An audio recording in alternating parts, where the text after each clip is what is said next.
happen eventually.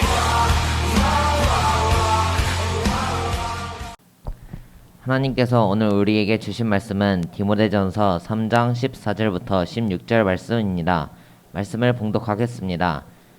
내가 속히 내게 가기를 바라나 이것을 내게 쓰는 것은 만일 내가 내게 지체하면 너로 하여금 하나님의 집에서 어떻게 행하여야 할지를 알게 하려 함이니 이 집은 살아계신 하나님의 교회요 진리의 기둥과 터니라.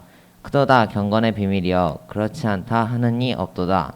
그는 육신으로 나타낸 바 되시고 영으로 의롭다 하심을 받으시고 천사들에게 보이시고 만국에서 전파되시고 세상에서 믿음 바 되시고 영광 가운데서 올려지셨느니라. 아멘. 예, 자리에 앉으시 바랍니다. 지난주 저희는 집사의 자격이라는 제목으로 함께 말씀을 나누었습니다. 오늘은 디모데전서 3장 14절부터 16절 말씀을 통해서 경건의 비밀이라는 제목으로 함께 말씀을 나누도록 하겠습니다. 일반적으로 바울 서신은 세 부분으로 나뉘어집니다. 인사말에 해당하는 서론, 그리고 본론, 그리고 축도로 해당되는 결론, 이렇게 해서 이제 세 부분으로 나뉘어지게 되죠. 이 중에 디모데전서의 본론부에 해당되는 말씀이 디모데전서 1장 3절부터 6장 19절이에요. 자, 그런데 이 본론도 크게 이제 두 부분으로 나뉠 수 있는데 전반부가 1장 3절부터 3장 16절까지고요. 이 내용은 목회자로서 교회 안에 거짓 교사들을 경계하고 복음의 진리를 지키며 교회의 질서와 조직을 바로 세우기 위한 그 교훈의 내용이 전반부의 내용이라면 후반부 4장 1절부터 6장 19절까지 말씀은 목회자로서 행할 현장 사역의 세부 지침 내지는 권면의 내용이 후반부의 내용이다라고 말할 수 있습니다. 오늘 함께 나눌 본문인 3장 14절부터 16절까지 본문은 전반부의 마지막, 그러니까 전반부와 후반부의 이제 중간 부분, 브릿지 역할을 하는 부분이다라고 말할 수 있는데요. 이 내용은 다시 한번 사도 바울이 이 서신을 디모데에게 기록한 이유와 복음 경건의 비밀을 아주 간략하게 요약하는 것으로 이 내용을 쓰고 있습니다. 아마도 바울은 본론의 전반부를 마치고 후반부를 새로 시작하면서 에베소 교회를 책임지고 있는 디모데에게 본 서신의 중요성을 다시금 인식시키면서 목회자로서 올바른 교회관과 복음의 비밀을 다시 한번 주지시킬 필요가 있다라고 생각했던 것 같습니다. 뿐만 아니라 앞에서 감독과 집사의 자격을 언급한 후에 교회의 본질과 복음의 비밀을 밝힘으로써 자신의 영적인 아들 목회자인 디모데뿐만 아니라 교회의 직분자들 감독과 집사들에게도 이 부분을 강조하고 있는 거죠. 이 짧은 본문인데 이 본문 속에서는 교회관, 교회는 어떤 곳인지 그리고 복음의 그 경건의 비밀에 대해서 이야기를 하고 있습니다. 지난주 저희는 집사의 자격에 대해서 살펴보았습니다. 집사가 교회 안에서 적당히 부를 것이 없어서 부르는 호칭이 아니라 집사로서 정중하고 일구이연하지 않고 술에 중독되지 않고 더러운 이득을 탐하지 않고 깨끗한 양심의 믿음의 비밀을 소유하고 가정을 잘 돌보고 충성되이 섬김으로 그리스도 안에서 믿음의 큰 담력을 얻는다는 사실을 우리는 함께 나눴습니다. 이제 오늘 14절부터 말씀을 함께 볼 텐데요. 14절 말씀을 제가 한번 읽어보겠습니다. 내가 속히 내게 가기를 바라나 이것을 내게 쓰는 것은 바울 내가 속히 너 디모데에게 가기를 바랬지만 지금 가지 못하고 지금 이것을 쓰고 있다라고 말하고 있는 거예요. 처음 디모데전서를 시작하면서 말씀드린 것처럼 바울은 지금 에베소에서 사역하는 그 영적인 아들 디모데에게 자신이 영적인 아비로서 그리고 목회자 선배로서 조언을 하고 있는 거예요. 그런데 이 조언을 하는 이유가 자신이 함께 있지 않기 때문이에요. 만약 함께 그곳에 있었다면 뭐 이런 조언을 할 필요가 없었겠죠. 직접 이야기를 했으면 됐는데 지금 그러지 못했고 자기가 에베소를 방문하기를 바라지만 그럴 수 없는 상황에서 이제 바울은 이 내용을 기록하고 있는 거죠. 앞서서 디모데전서 1장 3절에서 이렇게 말했는데요. 1장 3절 말씀을 제가 한번 읽겠습니다. 내가 마게도냐로 갈 때 너를 권하여 에베소에 머물라 한 것은 어떤 사람들을 명하여 다른 교훈을 가르치지 말며. 지금 바울이 이 디모데전서의 배경이 로마의 감옥에서 투옥돼 있다가 1차 투옥돼 있다가 석방된 후에 자신이 섬기던 교회를 돌아보던 중이었습니다.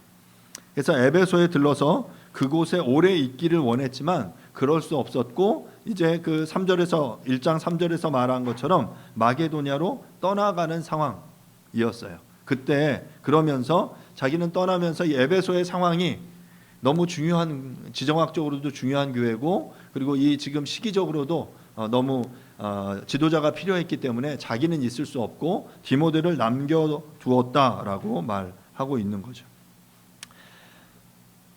이 에베소의 디모데가 자신을 대신해서 이곳을 지키면서 그곳에서 기승을 부리던 거짓 교사들을 물리치고 복음의 진리를 온전하게 지킬 것을 독려하고 있는 것입니다. 그러면서 바울은 그 1장 3절에서 디모데를 에베소에 머물러가 한 이유를 또 설명하면서 어떤 사람들, 즉 거짓 선생들로 하여금 다른 교훈을 가르치지 못하게 하는 것이라고 분명하게 말하고 있어요. 그러니까 그 당시에 거짓 교사들이 다른 교훈, 복음 아닌 다른 것들로 사람들을 미혹시켰기 때문인 거죠.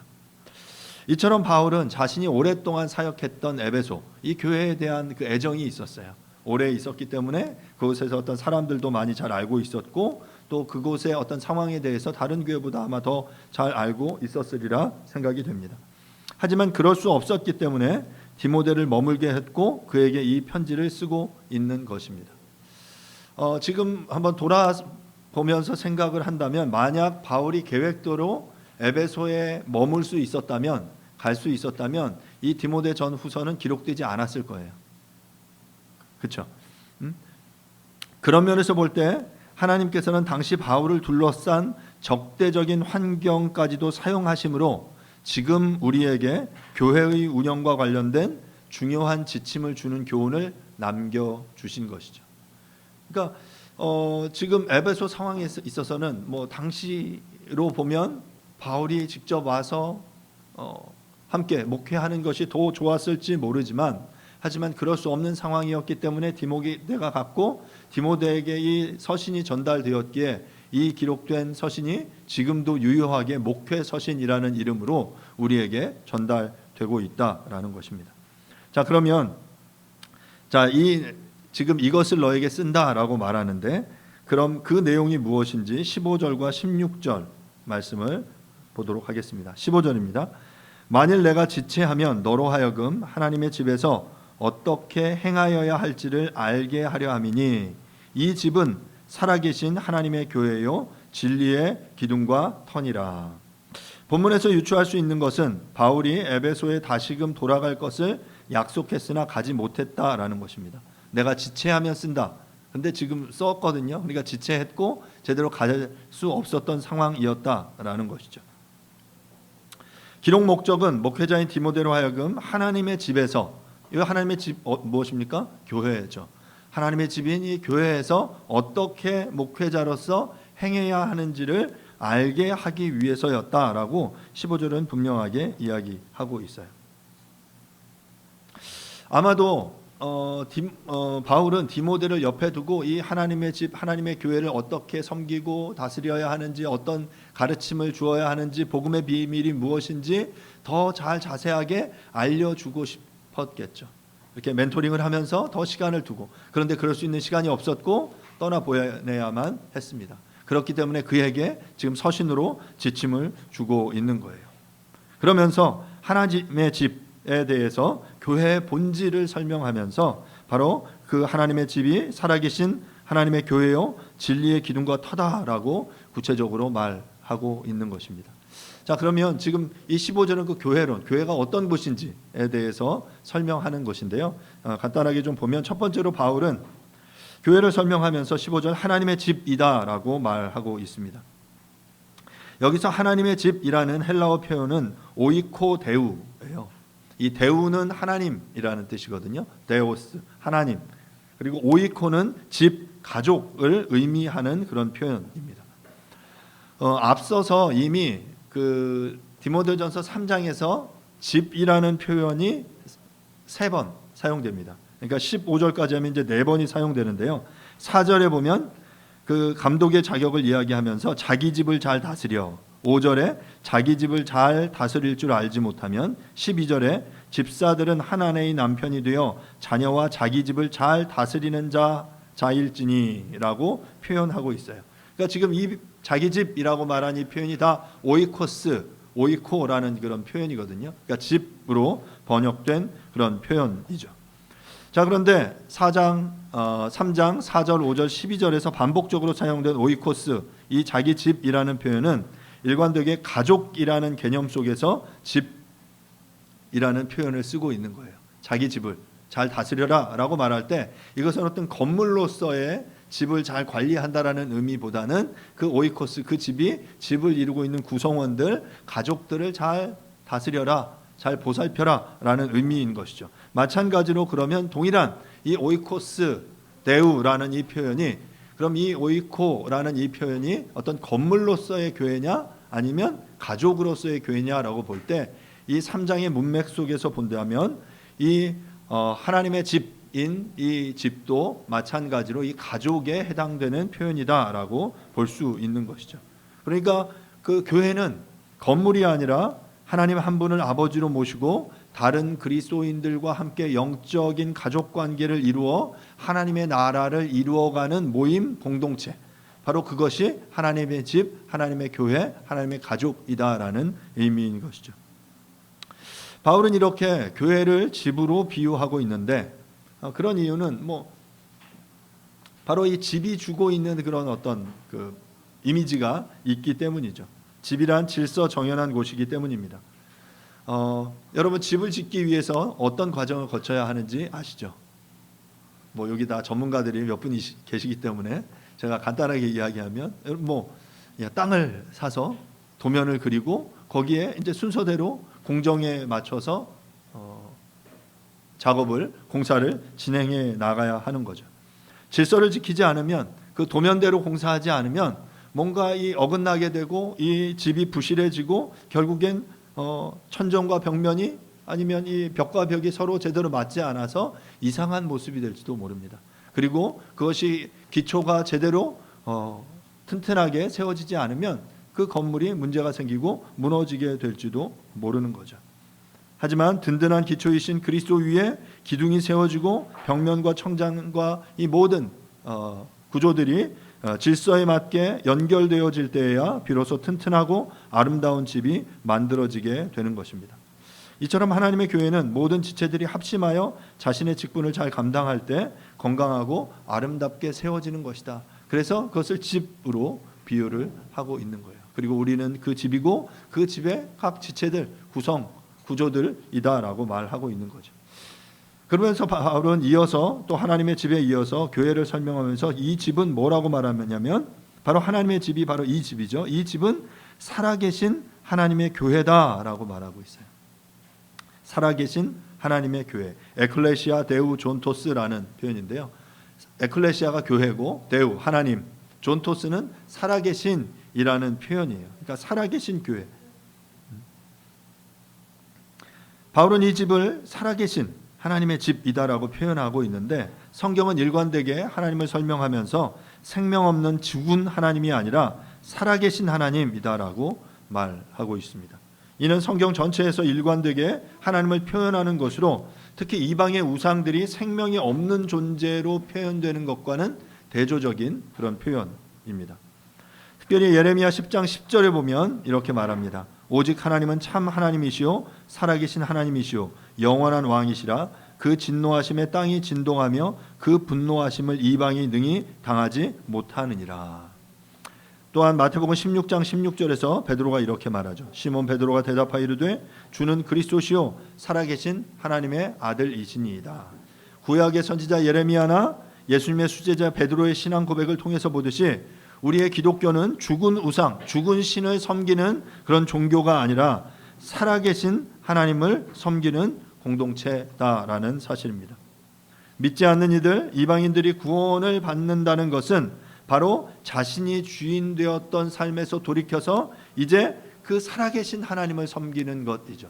허탄한 신화와 끝없는 족보를 그 따르던 그 삶에서 돌이켜서 이제 죽은 신이 아니라 살아계신 하나님, 그 하나님을 믿고 따르는 것, 그 주님께로 돌아오는 것이 바로 구원을 의미한다라는 것입니다. 존 스토트는 살아계신 하나님이 어디에 있는가라는 질문을 던진 후에 간략하게 여호수아의 답변을 제시합니다. 여호수아서 3장 10절에 보면 사시는 하나님이 너희 가운데 계시사라고 말해요. 그 영어 표현은 The living God is among you라고 말해요. The living God, 살아계신 하나님이 among you, 너희들 가운데, 너희들 사이에 너희와 함께 계신다라고 말하고 있습니다. 살아계신 그 하나님이 우리와 함께 계신다라는 거예요. 살아계신 하나님이 지금 이 주님 몸된 교회 가운데 우리와 함께 거하신다. 성경은 또한 이것을 임마누엘이라고 말하죠. 이렇게 살아계신 하나님이라는 선언은 단순히 형식적이거나 문학적인 표현에 불과한 것이 아닙니다. 왜냐하면 이것이 바로 하나님과 이스라엘 백성 사이에 맺은 언약의 핵심이기 때문입니다. 레위기 26장 12절에도 이렇게 말합니다. 나는 너희 중에 행하여 너희의 하나님이 되고 너희는 내 백성이 될 것이라. 나는 너희의 하나님이 되고 너희는 내 백성이 될 것이다. 내가 너희 가운데 함께한다라고 말하고 있는 거죠. 이것이 바로 성경 신학에서 그 바울 신학의 근간을 이루고 있는 부분이에요. 바울은 실제로 고린도후서 6장 16절에서도 우리는 살아계신 하나님의 성전이다라고 선언하고 있습니다. 바로 이것이 우리의 교회관이에요. 우리가 그 교회를 이루고 하나님을 예배하고 있는데 우리가 가지고 있는 이 교회관은 바로 살아계신 그 하나님을 섬기고 믿는 것이다. 우리 교회는 과연 살아계신 하나님의 충만한 임재를 경험하며 누리고 살고 있는가라는 질문이 바로 교회의 구성원인 우리 모두에게 우리가 항상 심각하게 던져야 할 질문인 것입니다. 이제 성탄이 다가오고 있는데 아이들의 그 요절 암송을 들으면서 하나님이 우리와 함께 계시다, 임마누엘, 그 주님이 우리 가운데 오셨다라는 그 고백을 우리가 하게 되죠. 교회인 우리들 안에 하나님께서 임마누엘로 동행하십니다. 그 임마누엘로 함께 계시는 그 살아계신 하나님을, 그 살아계신 하나님의 실존을, 현존을 우리의 삶 가운데 누리며 살아가는 저와 여러분들이 될 수 있기를 간절히 바랍니다. 이어서 바울은 이 집, 하나님의 집, 교회를 이야기하면서 진리의 기둥과 터다라고 말합니다. 진리는 알레데이아라는 표현인데요, 바로 숨길 것이 없는 진실이라는 의미예요. 이 알레데이아, 이 진리는 성경에서 일반적인 진리를 의미하기도 하지만 더 많은 경우 기독교 교회 안에서만 발견되는 구원의 진리를 이야기하고요, 더 나아가 진리 그 자체이신 그리스도를 가리키는데 사용되는 표현이에요. 그러니까 그 진리가 바로 구원의 비밀이고 그 구원의 비밀의 핵심이 바로 그리스도다. 그 그리스도가 바로 진리이다. 진리의 핵심이다. 빛과 진리로 이 땅 가운데 오신 그 주님을 이야기하고 있는 거죠. 본문에서도 기독교의 구원의 진리를 의미하면서 더 나아가 그리스도 자신을 가리킨다라고 볼 수 있습니다. 바로 그 또한 그 진리의 기둥과 터다라고 말했는데요, 바로 이 터라고 표현된 그 표현, 헤드라이오마라는 이 표현도 건물을 견고하게 받쳐주는 대지, 이 기초를 의미하는 것이죠. 이단이나 복음의 전파를 방해하는 세력들의 공격으로부터 교회가 흔들리지 않고 복음의 진리를 확고하게 붙들어야 한다라는 의미의 표현입니다. 바로 주님께서 이 우리의 교회의 든든한 터가 되신다라고 말씀하고 계신 거예요. 건물을 세울 때 터가 얼마나 중요한지 너무나 잘 아시죠. 그 터가 견고하지 않으면 그 건물은 문제가 생길 수밖에 없어요. 그런데 무엇이 그 터다? 진리의 터다? 바로 그리스도가 바로 그 진리의 터다, 진리의 기둥이시다라고 말씀하고 있습니다. 바울은 이처럼 건물의 이미지를 통해 교회가 터와 기둥이 되어 복음의 진리를 잘 지키고 전해야 함을 강조하고 있습니다. 터가 흔들리고 기둥이 약하면 건물은 흔들리고 마는 것처럼 진리의 복음을 담지한 교회는 견고하게 그리스도 위에 서 있어야 한다라는 것을 우리에게 말해주고 있습니다. 이제 16절 말씀을 함께 보도록 하겠습니다. 제가 16절을 읽겠습니다. 크도다 경건의 비밀이여 그렇지 않다 하느니 없도다. 그는 육신으로 나타난 바 되시고 영으로 의롭다 하심을 받으시고 천사들에게 보이시고 만국에서 전파되시고 세상에서 믿음 받으시고 영광 가운데서 올려지셨느니라. 본문은 기독교의 어떤 복음의 핵심, 오늘 본문의 표현은 경건의 비밀이라고 말하고 있어요. 바로 경건의 비밀을 다루고 있는데요. 바로 기독교의 복음이 위대한 것은 바로 복음의 핵심이신 그리스도가 위대하기 때문이에요. 뭐 어떤 다른 그 체계 자체가 아니라 이 비밀 자체이신 그 그리스도, 그분이 위대하시기 때문에 우리의 이 경건의 비밀, 이 복음의 비밀이 능력이 있는 것이죠. 16절은 아주 짧은 본문이지만 그리스도의 사역을 성육신에서 시작해서 승천에 이르기까지 6가지로 설명하고 있습니다. 한글 성경에는 잘 드러나 있지 않지만 원문에는 이 16절 본문이 고도의 시적, 정형적인 시적 운율을 보이고 있는데요. 여러분 주보에 내용이 하나 있는데 한번 잠깐 보시면 이게 이제 16절을 구조적으로 분석해 놓은 것입니다. 16절을 헬라어로 이렇게 분석해 보면 세 행으로 나뉘어지는 것을 볼 수 있어요. 각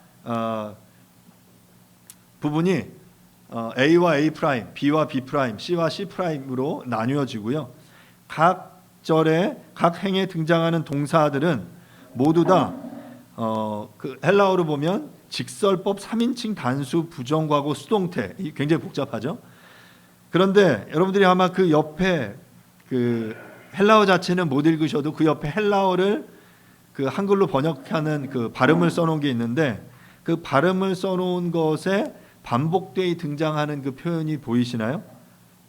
데라는 표현이 계속 등장하죠. 호스, 에파네로테, 엔사르키, 그리고 에디카이오데, 옵데, 그리고 에케릭데, 에피스투테, 아넬 램프데 해서 이 데라는 표현이 바로 이야기한 대로 3인칭 단수 부정과거 수동태라는 표현이에요.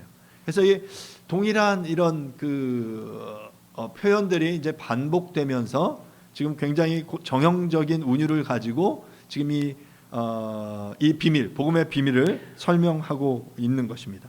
A와 A 프라임은 육신과 영이라는 이미지를 사용하고 있고요. B와 B 프라임은 천사들과 만국에 대해서, 그리고 C와 C 프라임은 세상과 영광이 각각 대응을 이루고 있는 것을 우리가 볼 수 있습니다. 즉 육신과 영은 그리스도께서 완전한 육체를 입으셨으나 죄가 전혀 없으신 영이심을 설명하는 것이고요. 천사들과 만국은 그리스도의 완전한 인성과 신성이 각각 증명되어 전파되는 대상이 어떤 대상인 것을 우리에게 알려주고 있고요. 세상과 영광은 그리스도께서 세상에서 받아들여졌을 뿐만 아니라 하늘에서도 들림을, 영접을 받으셨다라는 사실을 이야기하고 있는 것입니다. 이 본문의 내용을 짧게 좀 설명을 해보면요. 먼저 바울은 16절을 시작하면서 크도다 경건의 비밀이여 라고 말합니다. 앞서 15절에서 교회관을 언급했다면 16절에서는 이제 복음의 핵심, 경건의 비밀에 대해서 요약하고 있는 것이죠. 15절이 진리, 알레데이아스, 즉 복음의 진리가 바로 우리 주 예수 그리스도임을 선포했다면 이제 여기서는 경건의 비밀, 바로 복음을 이야기하고 있습니다. 이는 신성한 비밀이라는 의미이죠. 경건의 비밀, 신성한 비밀이다. 바로 신과 함께 나누기로 선택된 사람들에게만 관련된, 그들에게만 드러낸 그런 메시지, 이야기다. 이것이 바로 비밀이다라는 표현이에요. 이 비밀이 우리에게 주어진 바 된 거예요. 이 비밀은 영어로 시크릿이 아니라 미스테리입니다. 여러분 시크릿과 미스테리의 약간 느낌의 다른 뉘앙스를 느껴지십니까? 시크릿은 감추는 것 자체가 목적이라면 미스테리는 바로 그것이 누군가에게는 감춰져 있지만 누군가에게는 이렇게 드러나 보여질 것이다라는 것이죠. 그래서 성령을 받은 자, 구원을 받은 자, 그래서 하나님께서 당신의 계시를 통해 드러내 보여주 선택된 자만이 그들에게는 알려진 어떤 내용, 하지만 그것이 누군가에게는 비밀로 숨겨져 있는 그것이다라는 거예요. 바로 그리스도께서 성육신함으로 이 땅 가운데 오셔서 십자가의 길을 가지 않으셨다면 우리는 이 영원한 비밀을 깨닫지 못했을 것입니다. 결국 이 경건의 비밀은 그리스도를 통해 계시된 비밀이자 신비를 이야기하는데요. 그것의 그 내용을 16절 본문에서는 6가지로 설명해요. 첫 번째는 성육신, 두 번째는 부활을 통해 의롭다 하심, 세 번째는 천사들에게 보이심, 네 번째는 만국에 전파되심, 다섯 번째는 세상에서 믿음 받으심, 여섯 번째는 영광 가운데 올려지심, 다른 말로 승천이다라고 이야기할 수 있겠죠. 이 6가지 경건의 비밀을 간단하게 설명해 보면, 첫 번째 비밀은 그는 육신으로 나신 바 되시고 라고 말하고 있어요. 말 그대로 성육신입니다. 하나님이 인간이 되신 사건이죠. 저희 다음 주에 이제 성탄절이에요. 바로 성탄의 사건이 바로 그분이 하나님이 인간이 되신 사건인 거죠. 여러분, 하나님이 인간이 되신 사건, 거듭 말씀드리지만 이 성육신의 이 사건의 그 위대함을 여러분들이 그 상상할 수 있습니까? 혹시 집에 개를 키우시는 분이 있으신가요? 아니면 고양이를 키우신 분이 있으시나요? 아무리 다람쥐 예, 집에 이제 애완동물 키우는데요. 우리가 아무리 개를 사랑한다고 해도 개가 될 수 있습니까? 아니면 혹시 여러분 이 중에 나는 바이러스가 너무 사랑스러워 해서 여러분 바이러스가 될 수 있습니까? 그런데 어찌 보면 인간이 개가 되는 것보다, 아니 인간이 바이러스가 되는 것보다 더 이상하게 하나님이 인간이 되신 사건이 바로 성육신이에요. 천지를 창조하시고 창세 전부터 하늘 보좌에 계신 하나님께서 인간을 너무 사랑하시고, 그래서 그 인간의 죄의 문제를 해결하시기 위해서 작고 연약한 인간의 몸으로 이 땅 가운데 오신 사건, 바로 그것이 성육신 그리고 성탄의 사건입니다. 죄를 지은 우리 인간을 구원하시기 위해서 그 영광의 하나님이 인간이 되신 것, 육신이 되신 것입니다. 모든 인류의 죄를 단번에 해결하시기 위해 그분이 인간이 되신 것이에요. 여러분, 인간의 죄를 해결하기 위해서는, 인간은 그 구약에 보면 매번 제사를 드렸잖아요. 제물을 드려서 매번 화목제, 그 번제, 그 속죄제, 속건제, 여러 제물들을 그들은 매번 드려야만 했어요. 그래도 안 되니까 또 드리고, 매년 드려도 안 됐어요. 그런데 그 매번 해도 안 되던 그것을 단번에 그리스도께서 오셔서 십자가의 피 흘리심으로 해결하셨어요.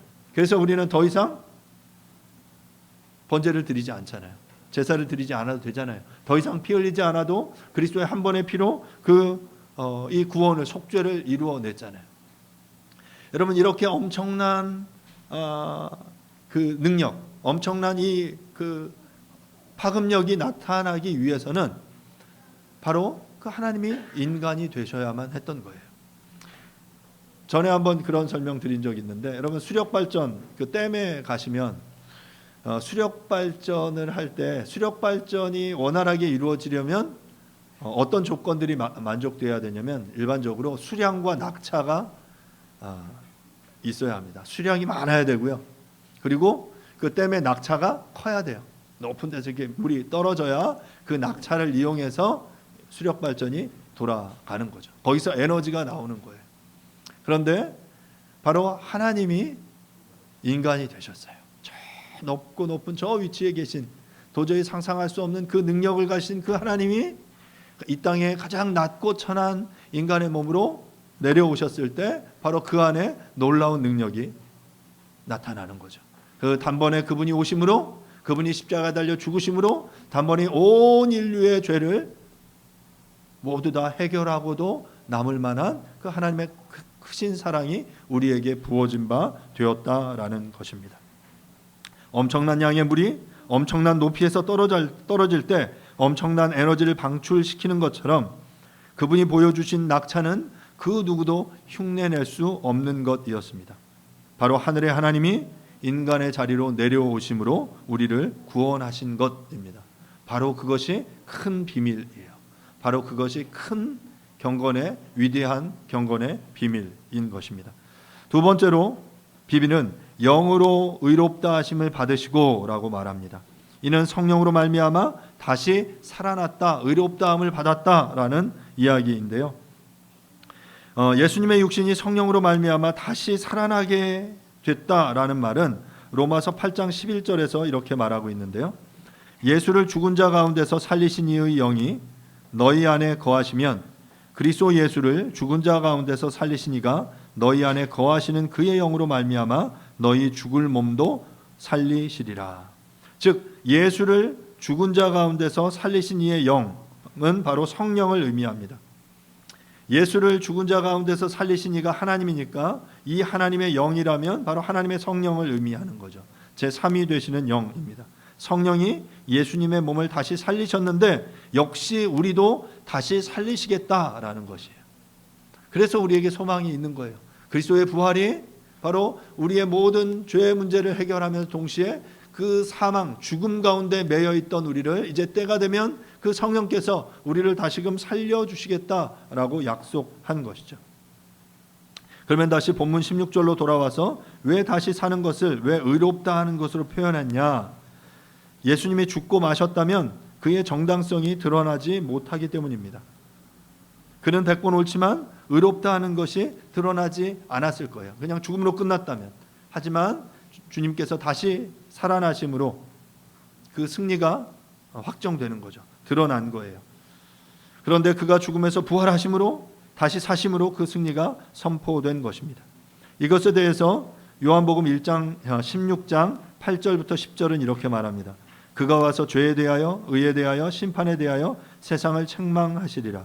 죄에 대하여라 함은 그들이 나를 믿지 아니하며 의에 대하여라 함은 내가 아버지께로 가니 너희가 다시 나를 보지 못하며. 여기서 그는 성령입니다. 주님께서 부활하시면서 보혜사를 보내심으로 죄, 의, 심판에 대하여 세상을 책망하신다라고 말씀하셨습니다. 10절에서 의는 다른 것이 아니라 바로 죽었다가 승천하시는 것이 바로 의에 대하여 세상을 책망하시는 것이다라고 말하고 있는 거죠. 주님이 죽고 그것으로 끝이었다면 우리에게 소망이 없었을 것입니다. 하지만 그분이 영으로 의롭다함을 받으셨기 때문에, 다른 말로 부활을 통해 의롭다함을 받으셨기에 우리에게 소망이 있는 것입니다. 거듭 강조하지만 기독교에 있어서 가장 이 진리의 터의 가장 핵심의 축은 바로 십자가의 죽음과 부활이에요. 예수께서 십자가에 죽으시고 부활하신 것, 그분이 인간의 몸으로 오셔서 죽으시고 부활하셨다는 이 사실이 여타 다른 종교와 이 기독교의 그 구원의 이 핵심 교리를 구분짓는 아주 핵심적인 메시지다라는 거죠. 바울은 지금 이 16절 이 짧은 본문에서 바로 그 이야기를 우리에게 하고 있는 것입니다. 세 번째는 천사들에게 보이시고, 예수님이 탄생한 때 가장 먼저 본 이들이 누구였습니까? 천사들이었습니다. 천사들이 그 예수님의 탄생을 목자들에게 말했고, 그리고 그것을 사람들에게 증거했어요. 다시 사신 후에도, 부활하신 이후에도 역시 천사들에게 보이셨습니다. 천사가 그 첫 사람에게 복음을 전했는데 예수님이 탄생했을 때에는 목자들에게 전했고, 다시 사신 후에는 제자들에게 예수의 부활을 전했습니다. 다시 말하면 하나님의 아들, 그런 이 구원의 운동에 있어서도 천사가 동원되었고, 결국 이 복음의 비밀이 그 천사들에게도 드러난 바 되었다라고 말하고 있는 거예요. 그런데 하나님께서는 이 천사들을 이 복음을 전하는 것에 천사들만 사용하시지 않으셨죠. 그리고 그들을 통해 이제 결국 주님이 원하시는 것, 그 사람들을 통해서 그 일이 완수되어지는 것을 원하셨어요. 그래서 네 번째, 만국에서 전파되시고, 경건의 비밀이 천사에게만이 아니라 만국에 전파됐습니다. 처음에는 천사들을 통해, 이제 나아가 경건의 비밀을 깨달은 하나님의 사람들을 통해 전파된 것이죠. 선교사가 타 문화권에 가서 복음을 전할 때 처음에는 그들이 그 익숙하지 않은 그들의 그 타국의 언어로 복음을 전합니다. 하지만 이제 점점 시간이 지나면 그 지역 안에, 그 자문화권 안에 제자들, 하나님의 사람들이 세워지고 선교사가 아니라 본토인들이 복음을 전하게 되는 거죠. 마찬가지로 처음에는 천사들을 통해 사도들과 제자들에게 그렇게 진리가 전포되었다면 이제 그 진리를 들은 교회에 하나님의 사람들을 통해 하나님의 성도들을 통해서 만국의 이 경건의 비밀이 전파되어야 하는 것입니다. 이제 나아가 다섯 번째, 세상에서 믿음 바 되시고. 만국에서 전파되었다는 말은 예수님의 부활하신 이후에 12제자와 다른 제자들이 들에게 당신의 몸을 보여주셨고 이제 이들을 통해 세상이 믿게 되었음을 말하는 것인데요. 이 경건의 비밀은 놀라운 능력이 있습니다. 이 복음의 비밀을 제대로 깨달은 일은 이것을 드러내며 살 수밖에 없습니다. 예수님은 이 땅에 오셔서 어떤 글도 남기지 않으셨지만 그를 기억하며 기리는 많은 사도들과 제자들을 통해 성경을 통해 그들이 기록한 여러 길들을 통해 주님을 기리고 전했습니다. 이에 세상이 주님을 믿게 된 것입니다. 복음의 비밀을 깨닫고 이를 살아내므로 세상이 주님을 믿게 하는 역할을 또한 우리가 감당할 수 있게 되어지기를 간절히 바랍니다. 그리고 이제 마지막으로 여섯 번째, 영광 가운데 올려지셨느니라 라고 말하는데요. 다시 말해 승천하셨다라는 거예요. 주님은 천사들에게 나타나시고 사도들에게 보이시고 이어 많은 이들에게 전파되시고 영광 가운데 승천하셨다라는 것입니다. 12사도에게 복음이 전파될 때 이를 통해서 만국에 복음이 전파될 것을 아시고 그분은 영광 가운데 승천하신 것입니다. 이제 승천하신 주님은 하늘 보좌 위에서 우리를 위하여 친히 중보하고 계십니다. 말씀을 마무리하겠습니다. 바울은 디모데전서 이제 본론의 전반부를 마무리하면서 디모데에게 이 편지를 쓰는 이유를 다시금 확인시킵니다.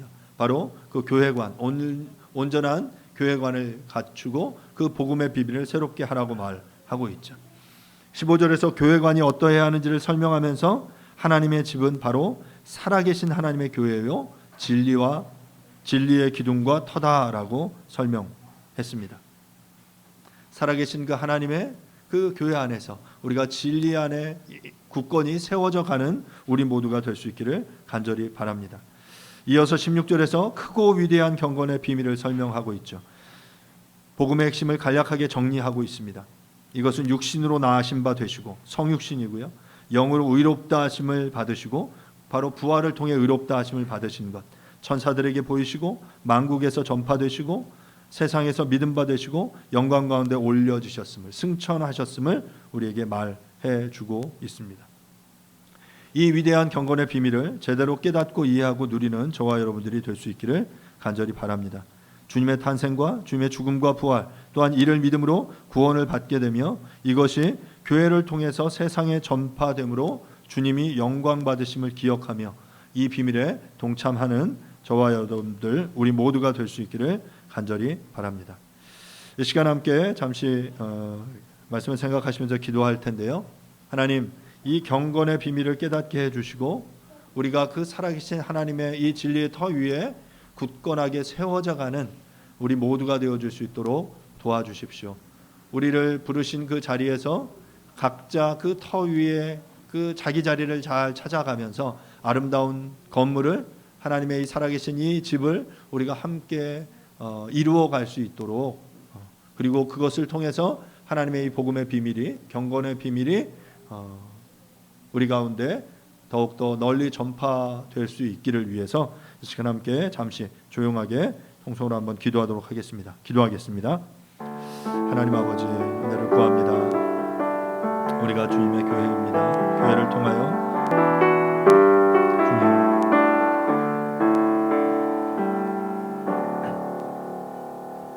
이 집은 살아계신 하나님의 교회요 진리의 기둥과 터니라. 크도다 경건의 비밀이요 그렇지 않다 하느니 없도다. 그는 육신으로 나타난 바 되시고 영으로 의롭다 하심을 받으시고 천사들에게 보이시고 만국에서 전파되시고 세상에서 믿음 받으시고 영광 가운데서 올려지셨느니라. 주님, 우리를 주님의 교회로 불러주신 것 인해 감사합니다. 우리가 주님의 교회입니다. 진리의 기둥과 터 되신 그리스도 위에서 우리가 함께 연합되어져서 그 아름다운 주님의 그 교회를 건물을 이루어 가고 있음을 인해 감사드립니다. 하나님, 나에게 주어진 그 부르심대로 우리가 교회 안에서 우리의 역할들을 잘 감당할 수 있게 도와주시옵소서. 또한 경건의 비밀을 깨달은 자로 하나님 우리가 이 땅을 살아갈 수 있게 도와주십시오.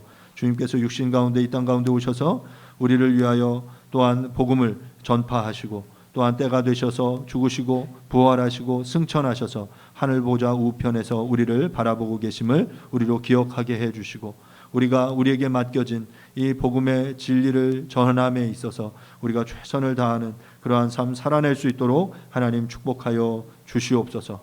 이 세상 만국의 땅끝까지 주의 복음이 편만하게 전해지는 것, 그 일을 우리가 보기를 원하고 그 일에 우리 각자가 사용되어지기를 간절히 원합니다. 주님, 이 경건의 비밀에 복음의 능력에 우리가 깊이 빠져드는 우리 모두가 되어줄 수 있도록 주님 역사하여 주시옵소서. 감사드립니다. 예수님의 이름으로 기도합니다. 아멘. Happen eventually.